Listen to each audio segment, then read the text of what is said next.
Hi പ്യാരെ വെച്ചോ നസാറാണ്. എല്ലാ മക്കളും അടിപൊളിയല്ലേ? യെസ്, നമ്മുടെ പരീക്ഷയൊക്കെ കഴിഞ്ഞു.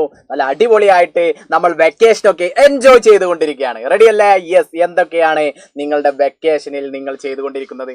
യെസ്, അപ്പൊ ഒരു അടിപൊളി വെക്കേഷൻ പ്ലാനുമായിട്ടാണ് സാറ് വന്നിട്ടുള്ളത്. അപ്പൊ ഈ സാറ് വീണ്ടും വന്നോ? ഇനി പഠനത്തിന്റെ കാലമായോ എന്നൊക്കെ എന്റെ മക്കൾ ചോദിക്കും. പഠനത്തിന്റെ കാലമായോ എന്ന് ചോദിച്ചാൽ നമുക്കൊരു ബ്രേക്ക് ഉണ്ട് എന്നുള്ളത് സത്യം തന്നെ. പക്ഷെ നമ്മൾ അടിപൊളിയായിട്ട് സെറ്റായിട്ട് നമ്മൾ എന്ത് ചെയ്യണം? നമ്മുടെ ഈ വെക്കേഷൻ കൂടി എൻജോയ് ചെയ്യണം. അപ്പൊ എങ്ങനെയാണ് നമുക്ക് നല്ല ലളിതമായിട്ട് വെക്കേഷൻ എൻജോയ് ചെയ്യാം എന്നുള്ളത് നമുക്ക് നോക്കാം അല്ലെ? അപ്പൊ നമ്മുടെ ഒരു വെക്കേഷൻ പ്ലാൻ നമ്മൾ എന്ത് ചെയ്യാണ്? മാഷ് നിങ്ങളുടെ മുന്നിലേക്ക് തരികയാണ്. അപ്പൊ ഓക്കെ അല്ലേ? അപ്പൊ എല്ലാ മക്കളും സെറ്റ് അല്ലേ? അപ്പൊ നിങ്ങൾക്ക് ആദ്യമായിട്ട് നിങ്ങൾക്ക് കാണാം. യെസ് സാർ, ഇത് ഞങ്ങൾക്ക് ആവേശമാണ്. നല്ല കളികളുടെ ഒരു ചിത്രം, ഞങ്ങൾ വ്യത്യസ്ത കളികളൊക്കെ കളിക്കുന്ന മക്കളാണ് എന്നൊക്കെ എന്റെ മക്കൾ ഇങ്ങനെ മനസ്സിൽ പറയുന്നുണ്ടാവും. യെസ്, ഒരു ഫുട്ബോൾ കളിക്കുന്ന നിങ്ങളെ പോലുള്ള മക്കളെ നിങ്ങൾക്ക് കാണാം. അപ്പൊ ഏത് വിനോദമായിക്കോട്ടെ, നിങ്ങൾക്ക് ഇഷ്ടപ്പെട്ട ഏത് കളി ആയിക്കോട്ടെ, നിങ്ങൾ നല്ല അടിപൊളിയായിട്ട് ഈ വെക്കേഷനിൽ കളിക്കുക. നിങ്ങൾക്ക് അപകടമൊന്നും സംഭവിക്കാത്ത രീതിയിൽ നിങ്ങൾ എന്ത് ചെയ്യണം? എൻജോയ് ചെയ്ത് കളിക്കണം എന്നുള്ളത് തന്നെയാണ് നമ്മൾ ഈ വെക്കേഷനിൽ ആദ്യം എന്റെ മക്കൾ ചെയ്യേണ്ടത്. അപ്പൊ നല്ല അടിപൊളിയായിട്ട് നല്ല സെറ്റായിട്ട് നിങ്ങൾ എന്ത് ചെയ്യണം? നിങ്ങളുടെ പരിധിക്കുള്ളിൽ നിന്നുകൊണ്ട് നല്ല സെറ്റായിട്ട് നിങ്ങൾ കളിക്കണം, അടിപൊളിയാകണം, ഉഷാറാവണം എന്നുള്ളതാണ് ആദ്യം എന്റെ മക്കൾ ഈ വെക്കേഷനിൽ ചെയ്യേണ്ടത്. ഇനി നമ്മൾ എന്ത് ചെയ്യും? അതിനുശേഷം എന്റെ മക്കൾക്കറിയാം നല്ല കഠിനമായ വെയിലാണ് അല്ലെ, നല്ല ചൂടാണ്, നമുക്ക് പുറത്തിറങ്ങാനൊന്നും കഴിയില്ല. അപ്പൊ ഒരിക്കലും നിങ്ങൾ വെയിൽ കൊണ്ടിട്ട് നിങ്ങൾ എന്ത് ചെയ്യാൻ പാടില്ല?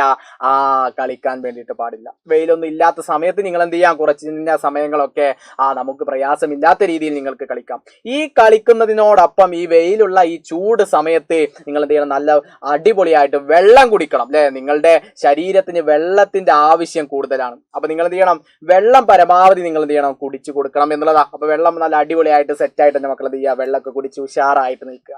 ഓക്കെ, സെറ്റ് അല്ലേ? യെസ്, അതേപോലെ പിന്നെ നമുക്ക് വേണ്ടത് എന്റെ മക്കൾ ശരിയായ രീതിയിൽ ഉറങ്ങുക എന്നുള്ളതാ അല്ലേ. നമ്മൾ അടിപൊളിയായിട്ട് കളിക്കുന്നുണ്ട്, നല്ല വെള്ളം കുടിക്കുന്നുണ്ട്, കൃത്യസമയത്ത് നമ്മൾ എന്ത് ചെയ്യണം? ഉറങ്ങണം അല്ലെ. കുറേ സമയമൊന്നും നമ്മൾ ഫോണിലൊന്നും കളിച്ച് നമ്മുടെ വിലപ്പെട്ട സമയമൊന്നും എൻ്റെ മക്കൾ ഒന്നും കളയരുത്. നല്ല അടിപൊളിയായിട്ട് വെക്കേഷൻ എങ്ങനെയാണോ ആ രീതിയിൽ നല്ല അടിപൊളിയായിട്ട് ഒരു അലാറൊക്കെ വെച്ച് എൻ്റെ മക്കൾ എന്ത് ചെയ്യണം? സെറ്റായിട്ട് നിങ്ങൾ അടിപൊളിയായിട്ട് നിങ്ങൾ കൃത്യസമയത്ത് ഉറങ്ങുക എന്നുള്ളത് എൻ്റെ മക്കൾ അടിസ്ഥാനമായിട്ട് എൻ്റെ മക്കൾ എന്ത് ചെയ്യണം?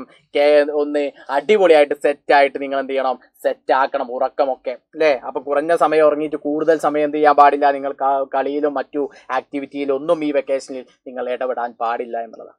റെഡി? യെസ്, അങ്ങനെയാണെങ്കിൽ പിന്നെ നമ്മൾ എന്ത് ചെയ്യും?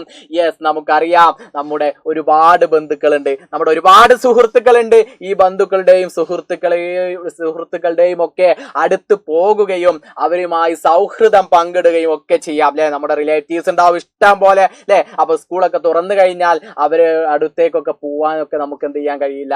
അങ്ങനെ പെട്ടെന്നൊന്നും കഴിയില്ല അല്ലെ. സ്കൂളൊക്കെ ഉണ്ടാവും, അവിടുത്തെ പഠിക്കാൻ ഒരുപാട് കാര്യങ്ങളൊക്കെ നമുക്ക് വരും. ഇത്തരം കാര്യങ്ങളൊക്കെ എൻ്റെ മക്കളുടെ മൈൻഡിലുണ്ടാകും. അപ്പൊ അതുകൊണ്ട് എന്ത് ചെയ്യണം? ഈ ഒരു വെക്കേഷൻ സമയത്ത് അതൊക്കെ നമ്മൾ എന്ത് ചെയ്യണം? കിട്ടുന്ന സമയങ്ങളിൽ നമ്മൾ ഉപയോഗപ്പെടുത്തണം. അവരുമായി സൗഹൃദം പങ്കിടുന്നു അല്ലെ, അവരുമായി കുടുംബ വിശേഷങ്ങൾ പങ്കിടുന്നു അല്ലെ. ഇത്തരത്തിലുള്ള കാര്യങ്ങളൊക്കെ നമ്മൾ എന്ത് ചെയ്യും? ഈ ഒരു വെക്കേഷനിലൂടെ നമ്മൾ സെറ്റാക്കി അതിനുള്ളൊരു സമയം കൂടി നമ്മൾ അറേഞ്ച് ചെയ്ത് കണ്ടെത്തും. ഇത്തരം 4 കാര്യങ്ങൾ എൻ്റെ മക്കൾ ചെയ്യുന്നതോടൊപ്പം ഓരോ ദിവസവും നമ്മൾ എന്തിനു മാറ്റി വെക്കണം? സ്റ്റഡി അല്ലെ. വെക്കേഷനാണ്, കളിക്കാം അല്ലെ, മറ്റു ആക്ടിവിറ്റിയിൽ ഏർപ്പെടാം എന്നൊക്കെ നമുക്കുണ്ടെങ്കിലും അടിസ്ഥാനമായിട്ട് ഒരു സമയം, ഒരു നിശ്ചിത സമയം അല്ലെ, 1 hour അല്ലെ, ഒരു മണിക്കൂർ എന്നുള്ള സമയം അല്ലെങ്കിൽ 2 മണിക്കൂർ എന്നുള്ള സമയം, അതിൽ കുറയാതെ നമ്മൾ എന്ത് ചെയ്യണം? പഠനത്തിനും വായനക്കും വേണ്ടി എൻ്റെ മക്കൾ കൃത്യമായിട്ട് മാറ്റി വെക്കണം അല്ലെ. ഉദാഹരണമായിട്ട് നമ്മൾ പത്രം വായിക്കുന്നു അല്ലെ, അല്ലെങ്കിൽ പുസ്തകങ്ങൾ വായിക്കുന്നു അല്ലെ. നമുക്കിഷ്ടപ്പെട്ട വ്യത്യസ്ത രീതിയിലുള്ള നമ്മുടെ ഇഷ്ട എഴുത്തുകാരുടെ പുസ്തകങ്ങളൊക്കെ നമ്മൾ ഈ ഒരു സമയം മുതലൊക്കെ നമ്മൾ അടിപൊളിയായിട്ട് ഈ സമയങ്ങളിൽ യൂസ്ഫുൾ ആയി ഉപയോഗിച്ചുകൊണ്ട് നമ്മൾ എന്ത് ചെയ്യണം? അതൊക്കെ വായിക്കണം അല്ലെ. വായന പ്രധാനമാണ് എൻ്റെ മക്കൾക്ക് എല്ലാവർക്കും എന്നുള്ളതാണ്. ഹിന്ദിയൊക്കെ നിങ്ങൾക്ക് എന്ത് ചെയ്യാം? കഴിഞ്ഞ അധ്യയന വർഷത്തിൽ നിങ്ങൾ പഠിച്ചത് എന്താണോ അതൊക്കെ നിങ്ങൾ റിവൈൻഡ് ചെയ്ത് ഒരു 3-4 വരിയൊക്കെ നിങ്ങൾ അടിപൊളിയായിട്ട് എഴുതി വെക്കണം.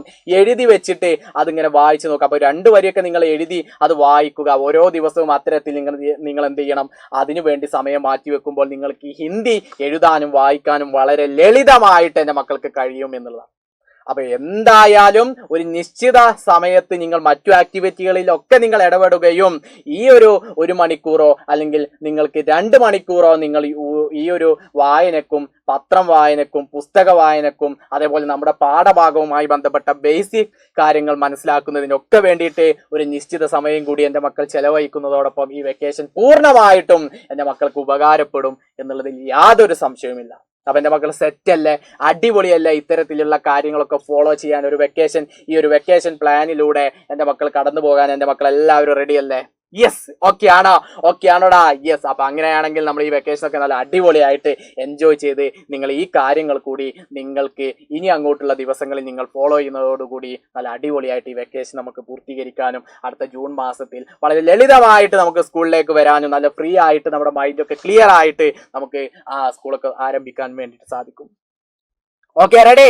യെസ്. അപ്പൊ ഇത്തരത്തിൽ നമ്മൾ മുന്നോട്ട് പോവല്ലേ? അപ്പൊ എല്ലാ മക്കളും നല്ല അടിപൊളിയായിരിക്കുക, നല്ല സെറ്റായിട്ട് ഇനി അങ്ങോട്ടുള്ള വെക്കേഷൻ അടിപൊളിയാവട്ടെ. ഈ പ്ലാൻ ഒക്കെ എന്റെ മക്കൾ ഫോളോ ചെയ്യുക. അപ്പൊ അനുസാർ അടുത്ത വീഡിയോയുമായി വീണ്ടും വരും. അനുസാർ അഗല വീഡിയോ മേ ഫിർ മിലേഗാ. സബ്കാ ബഹുത് ബഹുത് ശുക്രിയ.